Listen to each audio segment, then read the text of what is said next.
Good evening, ladies and gentlemen. As a first topic, I have already informed you about the definitions of advertising and some general aspect that you can actually learn about the advertising in general. So today we're gonna we go a little bit deeper about the components of advertising. One of the component that actually makes advertising is the foundations of the advertising. It is called the creative riff, and today I'm gonna go through six contents that you can actually understand what is it. First thing, what is the creative riff? Second thing, what is important in organization, in agency as well? Third thing, who creates it and who is the creative riff creates for? Fourth thing, how to write it, how to write a creative riff as a professional, and the template you can use on your own to make it on your own. Fifth things, tips for the advertisers, and lastly, tips for the riff writer. So let's get started. So let's get to the content. First thing, let's go through the definitions. In short, you can say that the creative riff is a foundations of a creative campaign, or informal way, you can actually see the theory here, which is the definitions. The creative riff is a document produced by a requesting party, the customer or the client, with the goal of establish the defining aspect of a creative piece of work, such as a print advertising or a TV commercials, or even a website banner. So just understand it and think it as a map that guides its target audience. The creative on how to best reach the campaign state goals. It means like it's a map where the creative team try to lead the customer to the goal that they have already set. The creative group is usually created by the account managers in close consultations with the clients. And to that effect, it is interpretations of all clients' idea and vision of the brand and the product. Since the rip is usually created by and for the agencies, it's all-ended in nature. You can include anything and everything that will help the creative team understand the brand much better. And and mostly the creative riff includes the following components. First thing is a short brand statement, which is about a brand. Second thing, a brief overview of the campaign's background and objectives. Third thing, key challenge that campaign aims to resolve. Target who is the target audience for the campaign is the next component. Then the chief competitors who is competing with us in that session in the market. Primary message describing the brand values and market positions will actually shows you where we are and how we deliver the message to about our brand values. And finally, communication channels on which your campaign will run. As you know, like there are so many channels these days due to the development of the technologies, but and the rising of the social media such as YouTube ads or Google platform ads are dominating the market of advertising.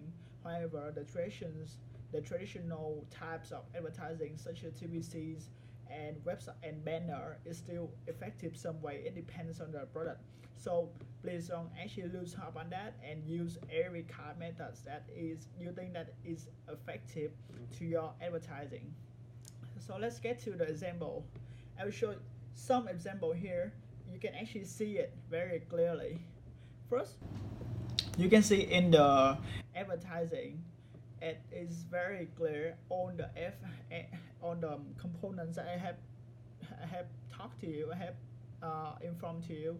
Brand statement, campaign context and background, audience is about target audience, the goals of the campaign, driving ideas, key message that the brand wanted to deliver, product details about the product, competitions, who we are against with in the sections in the market, brand voice and communication channels where we can gonna launch it, and finally other So let's get to the reasons why it is important. As I have mentioned to you, as the foundations of the whole advertising tower, there are a long list of reasons to create a creative brief. The most important reason is also the simplest. It is standard agency practice. Your clients will expect a creative brief before they sign up on a project, and your creative team will expect it before it can start working. Like, to actually understand how your agency work and what is the expectation for a customer. They will look at the customer will look at the creative brief that you provide, and also based on your creative brief, your creative team will based on that to understand about the product, about the brand, to make the ideas and to create to use their creativity to make fantastic advertisement. For better or for worse, you can start a campaign without it as a foundation, obviously. And moreover, there's some other reason to a reiterative other than the main reason, such as first thing, ensure their own creative message on the brand, give the creative team a broad visions of a brand and a business and a product, offer inspirations and give your team a starting point to brainstorm ideas, give third-party contributor a quick understanding of the brand and its background, reduce client creative conflict by ensuring they are on the same page, and align the client purchase and expectations with your creative media strategies. There's so many reasons to actually to have a wonderful creative riff to make sure that your advertisement's gonna be effective, but and make sure in your head you can't start it without a campaign, and and the more detailed and well designed creative riff, the more successful your campaign's gonna be. So let's move to the next part. Who make it and who is it made for? Like in the, as I mentioned before, normally the person responsible for managing the client relationship make the creative brief. Usually this is the account managers or the project managers. Or sometimes now it is given to the account executive. In some other organizations that I have already talked to the employee there, sometimes the manager let them as a account executive to actually make the creative brief to understand more about how it works, because like the person work closely to a client will understand the requirements and their current situations, and moreover the desired future outcomes. Like if you work close to the client, obviously you understand what they think, what they need, and their current situation to make sure that you can make everything fulfill their wishes with their own ability, with their resources, and the desired outcome that they want, the directions that they want their advertising is going to, and the outcomes of that. But however, to say like it is a one person job, so it's wrong. It's not one person jobs. You actually need input from a range of person, such as the creative teams, who's gonna analyze whether the client visions viable and to brainstorm the ideas. The marketing team to gather customer data, analyze competitors, and develop a viable media strategy. And finally, how you need money to do it, right? So account teams to analyze the budgets that that the customer need to launch the campaign, the advertisement. So with the combination work of these three teams, it will create a foundation, general creative brief foundations for the customer to understand how the company works and and measure the expectations, and moreover for the creative teams to make sure that it can deliver the message that the brand wanna give to the customer within the available resources.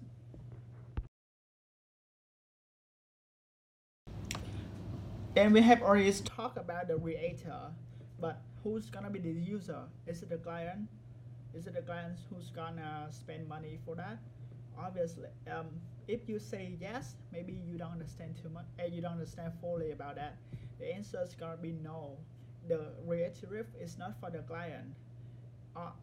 You might be surprised that the end user of the creative brief is the creative team who's gonna deliver it, who's gonna make it come true in the reality, make it into the campaign or make it into advertisement. So while you certainly need the client's approval on the brief to get the go ahead, the people who actually use it is the creative teams. So after making the creative brief and send it to a customer as your client to make sure that they understand and they approve your creative brief, like they think it's actually good to them, it's fit to them, it's suitable to them, so they approve it, and then creative team will actually receive the creative brief and deliver it and make it come true as a plan. So that means no jargon, no fluke, no marketing speak, no marketer speak. Create the riff in such a way that a designer or developer can understand. Because as a designer, you use all your mind for creative ideas. You use your mind to make advertisement that attract people and deliver the message correctly and beautifully and attractively. If you actually write it in a language that just only the creator understand it, so the worker, the true worker, they can't do anything. They can, because they don't understand or maybe they misunderstand and will give a wrong outcome compared to a plan. So make sure that you can the creative brief is understandable and understandable for the designer. At the same time, the creative brief is not the answer to the client problem. It is starting point to inspire your team. It should have just enough insight to challenge your team and get them to think creatively about a problem. Uh, so, as one commentator points out, it's always good to ask yourself, are you confident that the brief will inspire a solution to our problems? If the answer is a no or maybe, it's time to go back to the drawing board. So let's go to some example. You can see to actually understand more. Let's look about rebook. The components that I have introduced to you is on there is about background, objectives of the campaign, target customer, target audience, who's gonna watch and listen to that, the brand voice, as well as the insight, the single-minded thought, and obviously some execution requirements. It means some other requirements as well.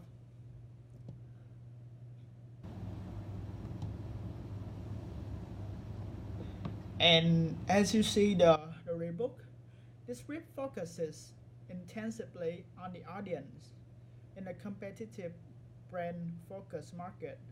Understanding the audience is crucial for creating better target marketing. Obviously, like when you use your customer as orientations for your for your advertising. So we're gonna find informations, and we're gonna learn about 5 elements for an effective creative riff. First thing, let's look at the product. The product, a preemptive campaign start with a product. After all, this is what you task with selling, right? If you don't understand it well, you can't expect your creative team to do a good job of it. Obviously, when you actually understand the product fully about the attributes that the product can give to the customer, so and you translate it into a simpler language that your design team can understand, so they will put it into reality more efficient and catch the eye of the attentions of audience easily. So let's start by asking clients some fundamental questions about the product. What product are you advertising? What category does it belong to? Where is the product currently being sold? Where is it being advertised? Where will it be advertising in the future? What is the product current status in the market? What are the product's existing brand's values? And finally, what is the product price point? How many variants are currently available? Your goal is to map the product current brand perceptions. This will be a combination of factors: price, qualities, and perceived quality as well. Use the client existing records or market surveys and customer data to understand the product and its brand better. You use it later when you write a creative brief, so make sure that you understand it, because it's gonna be the core things. The product is gonna be the core thing that you're gonna advertise around it. So understand the fully gives you more information to make sure that you can write a better creative brief. Second thing, the business is a little bit ambiguous when talking about that, but the business and the product can often have a complex relationships. In some cases, a business brand might be completely independent of the product. In most other cases, they might affect each other in a symbiotic relationships. So, like it may affect each other in two ways. It may affect to each other, but also sometimes it don't relate to each other. For example, for Toyota and Toyota Camry, they have different brand perceptions. A customer might see Toyota as reliable and efficient, which can stable for a long time. But when you actually talk about the Camry, it's unreliable after a spare of recalls. When you actually think about Camry, you don't think about some elements, some characteristic that you can think as Toyota, although they have the same brand. Business and product and product brand perceptions often flit into each other. If a customer has repeated bad experience with a product, he might associate with the business itself. The exception is when the business is invisible to customer. This usually happens to B2B brands, holding companies. For example, some product that you actually use, but you don't actually know where it comes from, or you don't actually know who produced it. And more particularly, like Lusotica manufactures several iconic eyewear brands such as Ray-Ban, Oakley, and so on. But the brand itself invisible customer. Even the customer buy a lot of product of Ray-Ban, Oakley, but they don't actually know who produced it, or maybe don't actually care about that. Poor performance from one of its products is unlikely to affect its brand perception, because obviously they don't know who produced it. So even the product and the service is poor, is actually bad, they don't know who to blame, or who to blame as well. And your goal in these sessions is to analyze the business brand perceptions, to understand the business relationship to the product brand, and map the factor affecting to the business brand perceptions. In the creative brief, this information will be a core part of the campaign background sections. So you can look here for the red one and introduce the problem by framing it context of the business. Obviously, you can interestingly, you can read it and actually see the problem by of themselves. They actually put it in the background of things. Third things, the market. The market is a combination of three C's.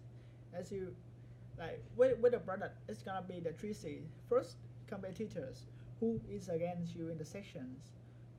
Second thing, context like political, social, or technological movement. Three things actually affect each other. Category, how people see their product category. And all these have a market influence on the campaign. Let's look at the example of Mac and PC. Here, you can actually understand more about the thing. Hello, I'm a Mac. And I'm a PC. Gesundheit, you okay? No, I'm not okay. I have that virus that's going around. Oh, yeah. In fact, you better stay back. This one's a doozy. That's okay, I'll be fine. No, do not be a hero. Last year there were 114,000 known viruses for PCs. PCs, not Macs. So just grab this one. I think I got a crash. Hey, if you feel like that'll help, good. Fourth thing, let's move to the customer.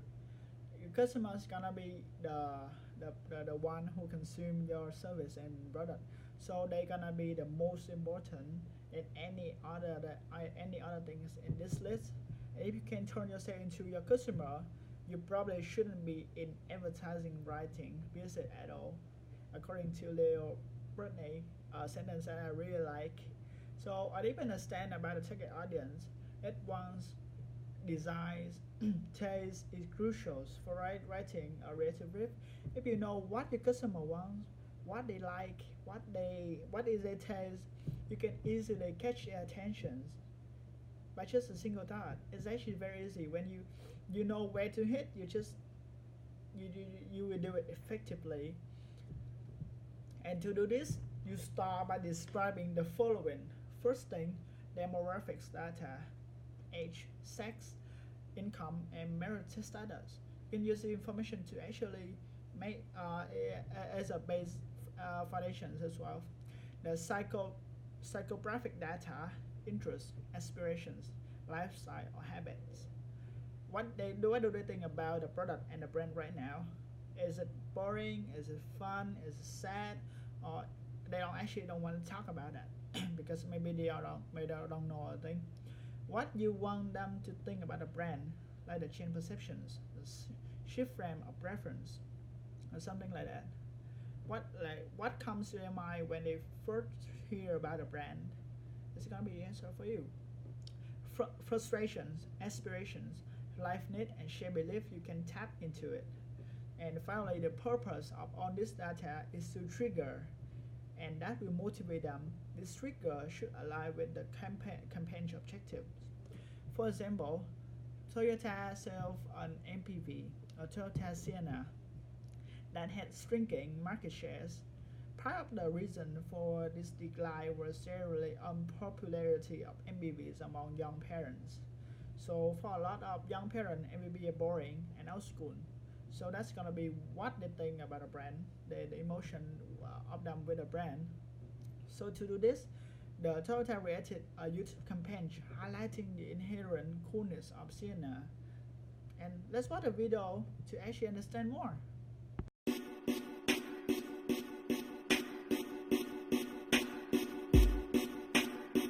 Yeah, this one goes out to all you minivan families out there. Sienna SE in the house. Where my mother father's at? Where my kids at? Where my kids at? Or where my kids at? Or where my kids at? Or where my kids at? Or where my kids at? No, seriously, honey, where are the kids? They're right there, see? Oh, cool beans. I roll hard through the streets and the cul-de-sacs. Proud parent of an honor roll student, Jack. I got a swing in the front, a tree house in the back. My #1 dad mug says, yeah, I'm the Mac. I'm the world's best nurse when my kids get sick. I make a mean gel mold, I perfected my tricks. Back when I used to party as a college chick. Now I'm cruising to their play dates, looking all slick. In my swagger wagon, yeah, the swagger wagon. It's the swagger wagon. I got the pride in my ride in my swagger wagon. Yeah, the swagger wagon. It's the swagger wagon. Check it. I love hanging with my daughter, sipping tea, keep my pinky up. All the drawings on my fridge scored an A+. I'm an awesome parent, Right. and it's apparent. True.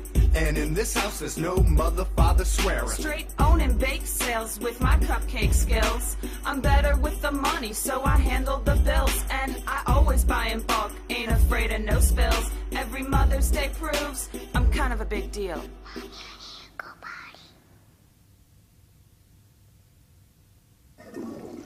Bring the beat back, cause yo, I got more to say. You know I'm always front and center at the school play. I kiss their boo-boos, clean doggy doo-doos, cut the crust off the PB&Js, chill the yoo-hoos. Singing farmer in the deli in perfect harmony. When I'm rolling with my posse in the HOV, we rock the SE, not an SUV. And it's true, if I were you, I'd be jealous of me in the swagger wagon. Yeah, the swagger wagon. It's the swagger wagon. I got the pride in my ride, in my swagger wagon. Yeah, the swagger wagon. It's the swagger wagon. Rolling, rolling.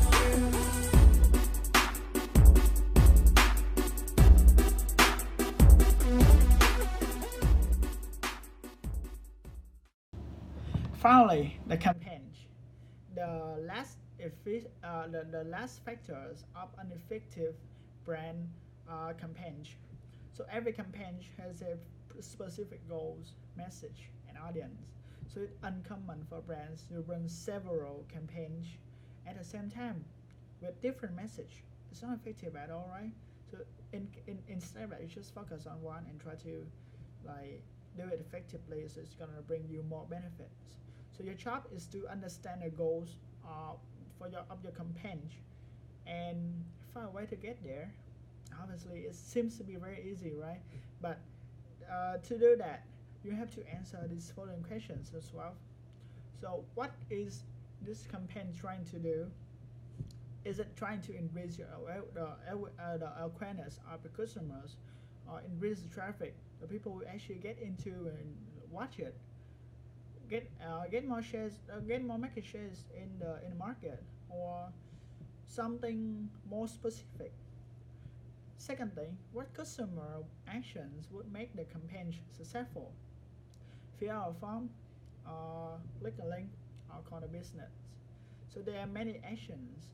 It depends on the product and depends on the customer behavior that you should choose the appropriate form. You shouldn't like try all that because it may annoy the customers and it makes them feel bad about your brand. Third thing, what specific challenge is campaign trying to address?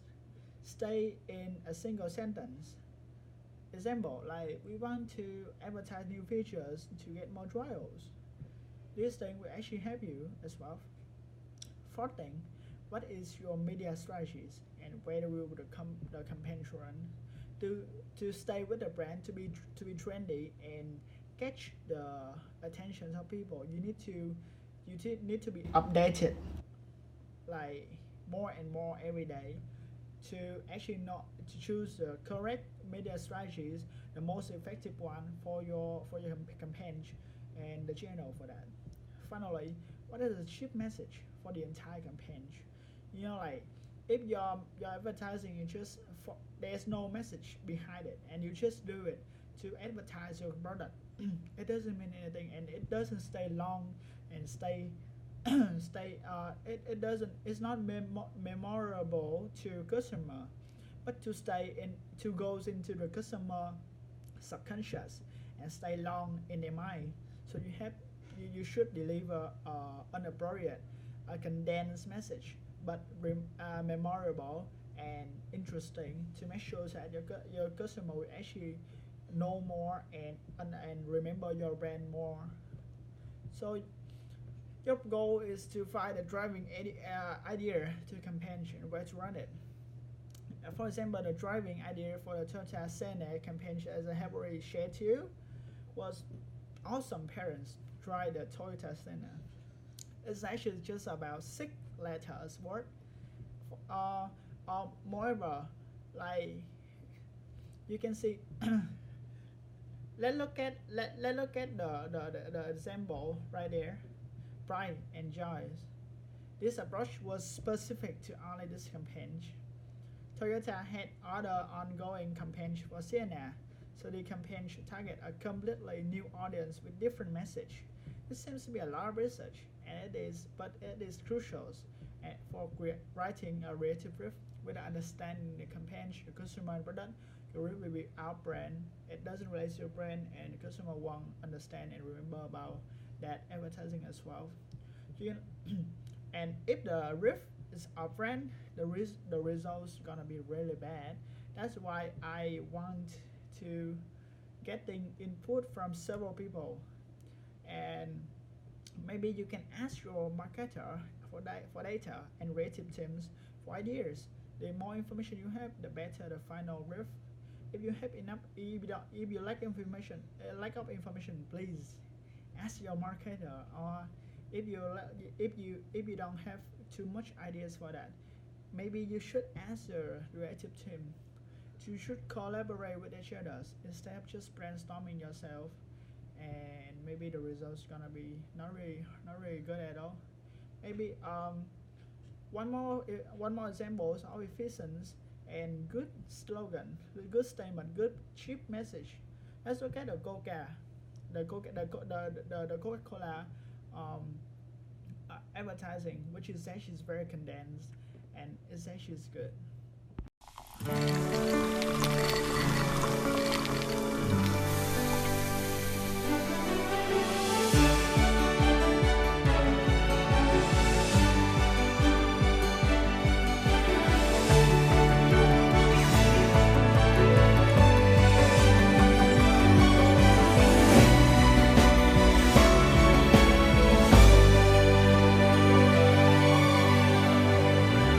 No one can stop me when I taste the feeling.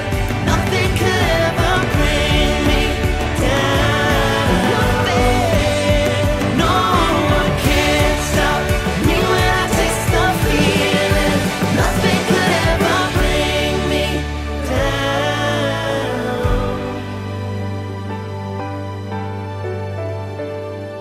Taste the feeling.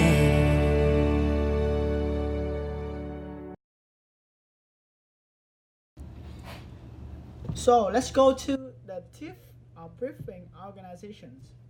So these are some tips that I actually collected through my research and actually through, in my opinion as well. So for the briefing organizations, first, develop a briefing format that you reflect your organization belief about communications. This is one the way that you can show your unit point, the differentiates point that you are different from other people. The creative brief can show the personality of your organizations.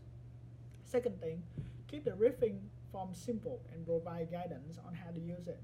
Make it simple. Don't make it too complex because it doesn't give you any benefits to make it complex. But making it simple and understandable is more beneficial. Consider more collaborative ways of working and agreeing on the final brief. And finally, treat briefly with the same level of professionalism, standards, and accountabilities as any other area of business. Not because it's just a brief, then you just do it for fun, or you just do it because you have to do it because it is compulsory. No, it is also one area of business. You have to be professional for that, to show your professionalism and for customer to have a good look of you as an organization, as an agency as well. And some tips for the riff write and the agencies. So before you write anything, please think more and more, think over and over again to make sure that your thought is correct. And don't just fill out form, but use a form to record your thought process. Include one of the relevant critical informations in the riff, in the remainder, in the attachment. And finally, if you do give a verbal riff, it's essential to confirm in its writing and even only by email.